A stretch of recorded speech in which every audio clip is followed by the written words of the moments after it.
Hi viewers, I M doctor Ajinsha.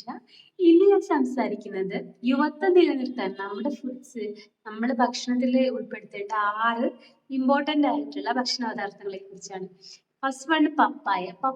പപ്പായയിൽ അടങ്ങിയിട്ടുള്ള papain എന്ന factor നമ്മൾ യുവത്വം നിലനിർത്താൻ സഹായിക്കുന്ന ഒരു ഫാക്ടറാണ്.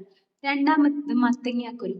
മത്തങ്ങാക്കുരുവിൽ കോളാജൻ സിന്തസിസിന് സഹായിക്കുന്ന നിരവധി ഫാക്ടേഴ്സും ആന്റി ഓക്സിഡൻസും അടങ്ങിയിട്ടുണ്ട്. മൂന്നാമതായിട്ട് എല്ലാ ടൈപ്പ് വെജിറ്റബിൾസും ഫ്രൂട്ട്സും നമ്മൾ ഫുഡിൽ ഉൾപ്പെടുത്തേണ്ടതാണ്. നാലാമത്തത് കരിക്ക് വെള്ളം. കരിക്ക് വെള്ളത്തിൽ കൈനറ്റിൻ എന്ന് പറഞ്ഞിട്ടുള്ള ഒരു ഫാക്ടർ ഉണ്ട്. ഇതും ആന്റി ഓക്സിഡന്റ് ആയിട്ടും ആന്റി ഏജിങ്ങിനെ സഹായിക്കുന്ന ഒരു ഫാക്ടറാണ്. അഞ്ചാമത്തത് എന്ന് പറയുന്നത് ഫ്ലാക്സ് സീഡ്സ്. ഫ്ലാക്സ് സീഡ്സിൽ ഒമേഗ 3 ഫാറ്റി ആസിഡ്സ് അടങ്ങിയിട്ടുണ്ട്. ആറാമത്തത് നമ്മൾ ഇഞ്ചിയും മഞ്ഞളും. നമ്മുടെ DNA ഡാമേജ് ഒക്കെ കുറച്ച് നമ്മൾ യുവത്വം നിലനിർത്താൻ അത് സഹായിക്കുന്നുണ്ട്.